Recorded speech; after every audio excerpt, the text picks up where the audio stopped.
Hi అందరికీ. Weekend వచ్చేసింది, మరి ఇంట్లో స్పెషల్ ఉండాలిగా.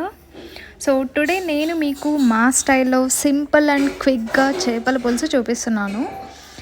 మనకి చేపల పులుసు పర్ఫెక్ట్గా రావాలి అంటే మెయిన్గా ఆ ట్యాంగినెస్, స్పైసెస్ కరెక్ట్గా ఉండాలి కదా. అండ్ చేప ముక్కలకి మసాలా బాగా పట్టించాలి, అప్పుడే అథెంటిక్ టేస్ట్ అనేది వస్తుంది.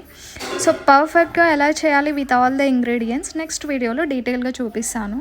నేను ఈరోజు Andhra and Nellore style try చేశాను. నెల్లూరు స్టైల్ అంటే as you all know, mango మన పండ్లలో రారాజు కదా. సో మ్యాంగో అండ్ చేపలు is one of the best combination.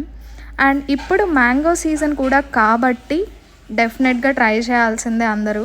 And the final touch, చేపల పులుసులో స్పైసెస్ ఎంత ఇంపార్టెంటో కొత్తిమీర ఫినిషింగ్ కూడా అంతే ఇంపార్టెంట్. కొత్తిమీర అంటే జస్ట్ గార్నిష్ కాదు, డిష్కి ఫినిషింగ్ టచ్ అండ్ టేస్ట్ని ఎన్హాన్స్ చేస్తుంది. So you can say it's one of magic ingredient. So fresh కొత్తిమీర దొరికింది నాకు. చూసారుగా, లాగిన్ చేసేయాలి ఇంకా. బాయ్.